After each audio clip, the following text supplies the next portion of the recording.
Tagal na. Siguro.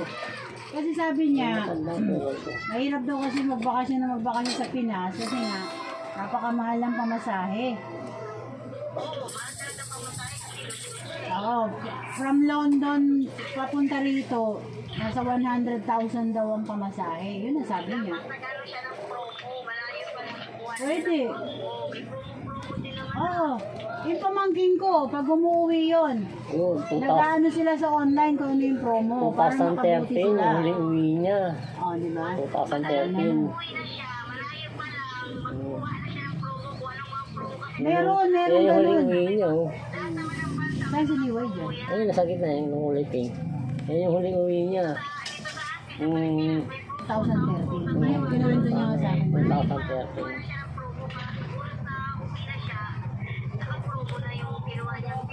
Maka menos ano?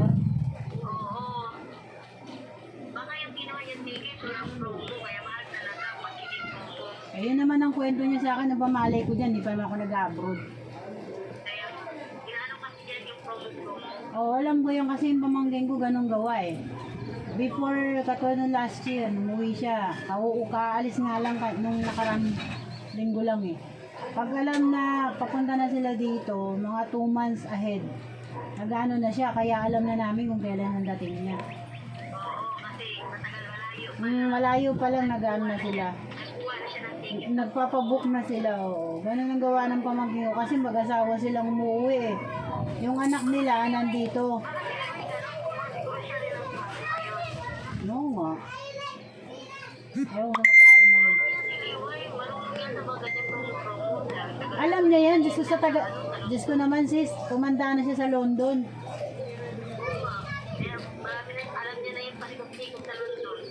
Kaya nga, hanggang ngayon din naman kaya, obligasyon pa rin niya yung pamilya niya hanggang ngayon eh. Buhay pa papa niya. Kinukwento nga niya yung papa niya, babaero pa rin daw tatay niya kahit matandaan eh. Hindi ko alam. Wala na. Wala na yata? Oo, sa Pande. Nakapagpatay. Ha? Oo. Nakapagpatayo na siya ng bahay doon. Nakapagpatayo na siya ng bahay doon. Papa niya, oo. Sabi sa mga kapatid niya, mga kamag-anak niya. Oo, nandun lahat. Sino? Hindi ba, di ba? Oo, nandun. Nagpadala nga raw siya ng pera sa kapatid niya para ano Yung yun? huling uwi niya, di ba? Yung, 2013. Oo. ano ba tawag doon? Yung machine? Parang ano yun, hinuhulugan ng coins. Nagpadala raw siya ng pambiling ganun sa kapatid niya. Oo, kasi nga, humihingi sa kanya ng humihingi. Kaya ang ginawa niya, nagpadala siya ng pera para bumili ng machine na yon, para meron daw pagkakahanap buhay yung kapatid niya.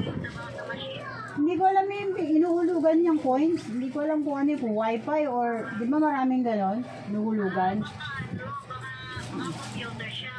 Hindi ko lang alam. Basta nabanggit na sa akin ni Liwa yan noon pa eh. Yung hulugan. Inuhulugan ng coins yan. Hindi lang naman yata kapatid Ay, niya eh. sinaing nakasama. Mga pininsan niya. Basta, mga Ako relatives muna niya. yung sinaing pakiano ba? Be, dali ko lang sa laundry ah. Babalik ako. Kaya mo ba yan? Oo. Bigat yan. Kunti lang ko. Lumayas Dali lang kamo. Dali yung sinaing yung pakiano. yata. Parang. May asawa na yung kapatid ni Liway, Neng? Oo. Oh, meron na daw. Ilan ang anak? Kinining? Ilan ang anak? Oo nga, obligasyon. Oo, tama ka dyan. Hindi, ngayon nasa Obligasyon niya yung abroad na tatay yun. niya. Nasa abroad na yun. Nasa Hong Kong na. Ah, nasa abroad na raw yun, sis. Yung kapatid daw niya nasa abroad na. Kapatid ng babae. Yung kapatid daw, babae ni Liway, nasa abroad na.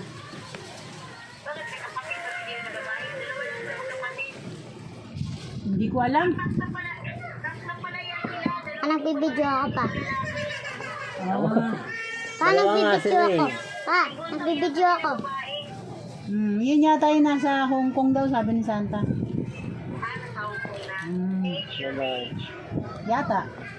Eh alam ko,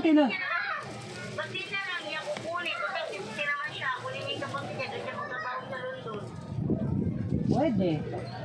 Kapatid naman niya, oo, pwede.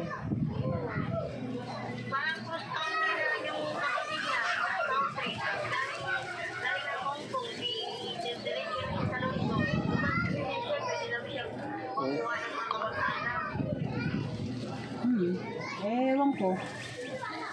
Kesa naman, sabagay, hayaan mo na, malakas pa naman si Liway. Kaya niya pang padala ng padala niyo. Ayun, sakitin na siya eh.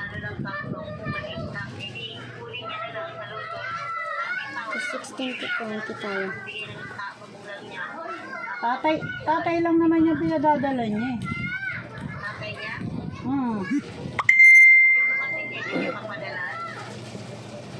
Pati kapatid niya, pag nagpadala yun sa tatay niya, matik na yun, pati sa mga kapatid niya.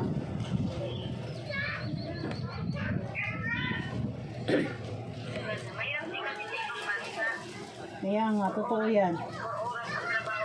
Sa kanila, kalaliway, mataas ang sahod, oo. Pero ang problema lang, ang mahal ng mga bilihin sa kanila. Oo. Mataas ang sahod, ang problema, mataas naman ang ano nila. Ano siya nakatira sa apam niya? Noong mga panahon ano? Noon. Oo, noong pang panahon ano?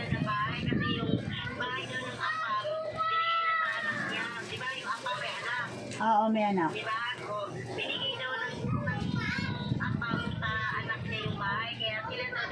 Nangungupahan? Ah, hindi ko alam. Hindi na kwento ni Liwa yun.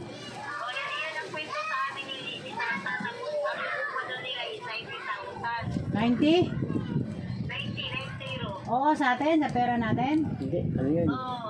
Hindi, euro yan. Baka euro. Grabe naman mahal nun, 90. Euro yan. Sabi ni Liway. 90,000. Ah, para pwede ka na pala bumili ng bahay dito. 90,000. Oo, pero... Oo, sinabi nga sa akin niya ni Liway eh, magkasakit ka nga doon, magpa-check up pa lang, 10,000 na check up eh. Sa pera natin. Wala. Mamamatay ka doon. Eh, dati kasi, si Liway, stay in siya sa trabaho. Dati. Eh, napapagod siya eh. Wala siyang pahinga. So, ginawa niya, nag-stay out siya. Doon siya sa apam niya umuwi.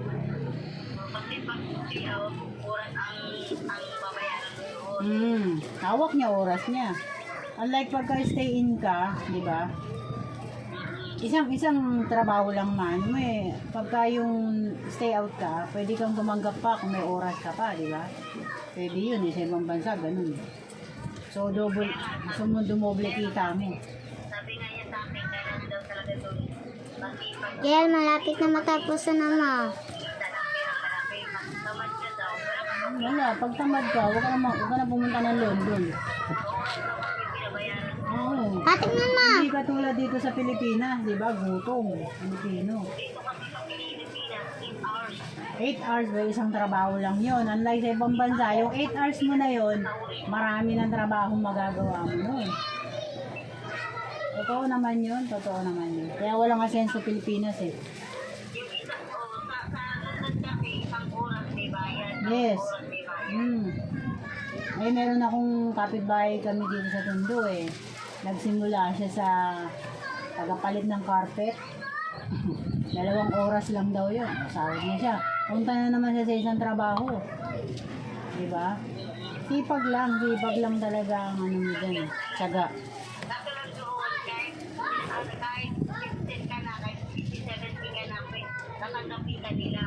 Oo, wala silang age limit ano. Hanggat ano ka pa. Kaya mo pa, kaya pa ng katawan mo.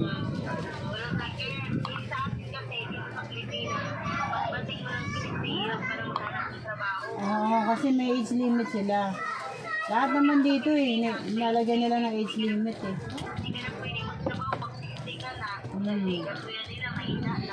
Tapos ang benefits wala naman, walang kwenta. Hindi ka tulad sa ibang bansa. Pagka, ano, di ba, ang dami nilang benefits. Nananad si Radyo lang. Ano kaya? Nananad. Sige lang. Yan. Oo, yan ang kagandahan dyan pagka basta ano ka lang, kailangan lang healthy ka nga lang. Oo, tama. Si Liway kasi, bata pa kami, high school pa lang kami, sakitin na yan. High school pa lang kami, si Liway, sakitin na yan. Madalas niya umabsent dyan si Liway kasi nga, lagi may sakit. Wika. Kaya nga. Kaya mahirap yung kailangan sa kanya, kahit nandun siya sa London, hindi na niya abusuhin yung katawan niya. Ilan taon na ba si Liway? Parang matanda sa akin itong dalawang to eh. Oo. Kasi si Santa 52, 53. 53. 53 na si Santa, matanda pa sa akin itong mga to. Yan ang mga taong maliliit na tao pero mas matanda pa sa akin, ako malaki. 53 na si Santa o 53. Ako mag-52 pa lang eh. Oo. April. O, di ba tanda pa rin sa akin si Liway? Mag-52 pa lang Magkasunod ako kami eh. ni Liway. Mag-52 pa lang ako sa April, ano ka ba? Magkasunod kami ni Liway. Magkaedad daw sila ni Noel. Mm. Ni Liway. Oo. Ilan taon na ba ngayon? 50. Tito. 52 na raw siya ngayon. Si Liway, ano Oo, eh. Nag-52 na ba si Liway ng November, di ba? November, birthday oo. niya. November. Ikaw, Yes, November 12. Ang birthday niya. See? ako November 8. November 5. Ako November 8. Nakikisabat ka. Hindi ka tinatanong. November 5.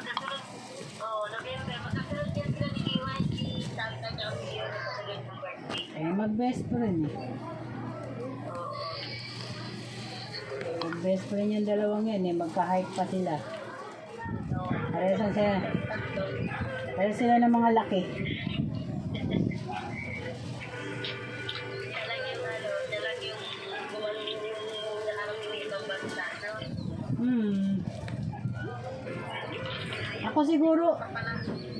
Ako siguro kung ginusto ko talaga, siguro nandun na ako. Kaya lang hindi eh. Hindi ko talaga siguro ano yun, kapalaran. Kasi nagtrabaho ako dati sa tsuhin ko. Ginawa akong, ano ba tawag dun sa trabaho na yun? Umakit ako ng barko. Yung, ano ba tawag doon? Well, yung mga tanker na malalaki. Sekretary ako, umakit ako doon, kinakausap ko yung mga chief engineer sa loob. Oh, so, ako yung, parang trabaho ng tsuhin ko, hindi. Naghahatid kami ng pagkain na hilaw. Box, oo. Hindi oh. Tapos yun, may nakikilala ako iba-ibang mga lahi.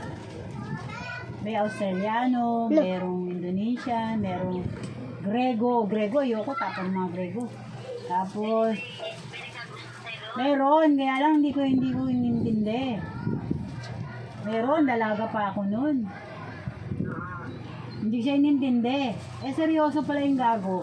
Tumawag doon sa tsuhin ko, hindi naman binigay sa akin. Ang pagkakaintindi nila, ang pagkakaalam nila, binastos ko yung foreigner na yon. Kaya tumatawag sa kanila para mag-complain.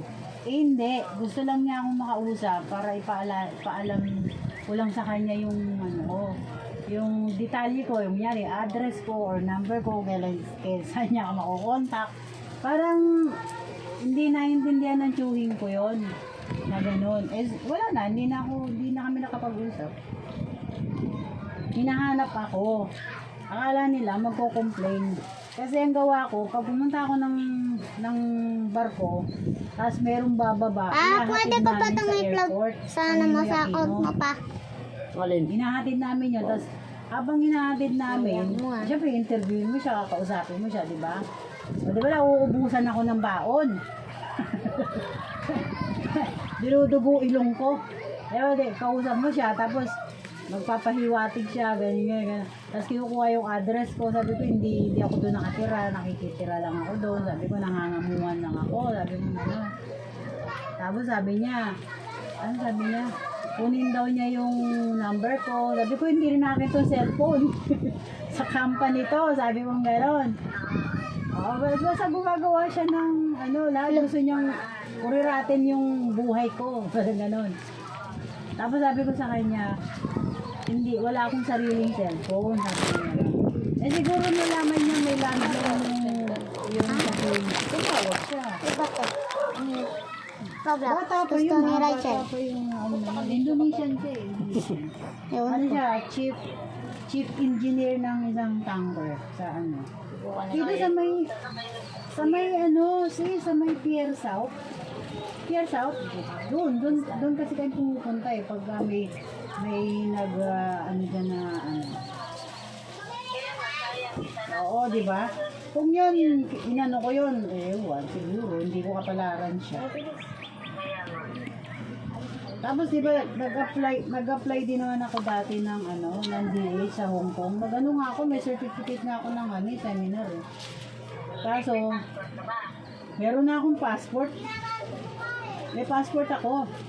Nilakad ko yun eh. Di pa. Nag-apply ako noon. First time kong nag-apply, kaso, hinihingian ako ng 90,000. Hindi siya scammer kasi ko sa kanila, nag-training ako. Noon pa yun. Diyos ko, Mariosip, anong taon pa yun? Ilang taon pa lang ako noon. Parang processing ito yun ah. Parang ganon.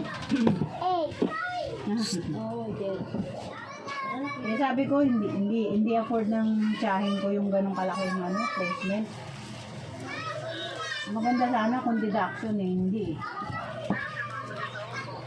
DH, nag-training ako ng DH eh. Training namin, magluluto. 90,000. Fit to work na nga ako eh. 90.